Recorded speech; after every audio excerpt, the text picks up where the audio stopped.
Bwana Yesu asifiwe, wapendwa wana wa Mungu.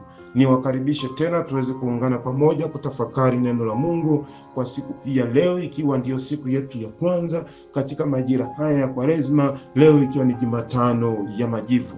Basi nikualike sasa, utakuwa pamoja nami Mtheologia Julius Matias Ganyara kutokea KKKT Diocese ya Dodoma, jimbo la makao makuu usharika wa Arusha Road.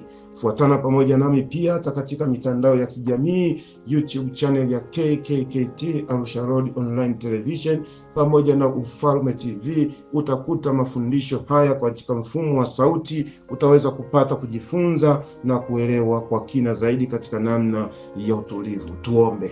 Baba, ninakushukuru, ninakutukuza. Asante kwa ajili ya pendo lako lililokuu sana maishani mwetu. Asante kwa kumetupa neema na kibali cha kuamka tukiwa wazima na wenye afya, ili tupate kukutukuza, kukuabudu na kukutumikia wewe. Sante pia Mungu hata kwa wale ambao wameamka wakiwa na changamoto za afya katika miili yao. Tunayo imani katika nguvu, uweza na mamlaka katika damu ya Yesu Kristo inenayo mema katika mambo yote, hata katika miili yetu. Ninaomba Bwana Mungu wa rehema na neema, uachilie hiyo damu yako Yesu Kristo inenayo mema, ikanene mema na kuachilia uzima na uponyaji juu ya kila mwenye imani katika Yesu Kristo, katika udhaifu wa mwili wake sana wakati uwe Bwana, katika jina la Yesu Kristo. Na zaidi sana Bwana, kwa nguvu ya damu yako ikaturehemu, ikatutakase, ikatusafishe na kila namna ya udhalimu katika maisha yetu, kwa maana tukisema ya kwamba tuna dhambi twajidanganya wenyewe na wala kweli imo mwetu.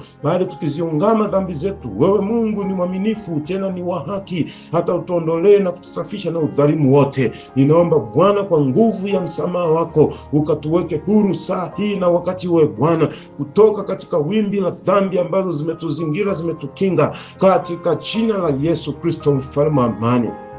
Tunajiweka mikononi mwako Bwana sana wakati wewe Mungu mtakatifu, ututie nguvu katika neno lako, likatuimarisha na kutuongezea hekima na maarifa katika kukujua wewe zaidi. Ni kwa utukufu wa jina lako Mungu Baba, Mwana na Roho Mtakatifu. Kwa imani Baba nimeomba na kushukuru, amen.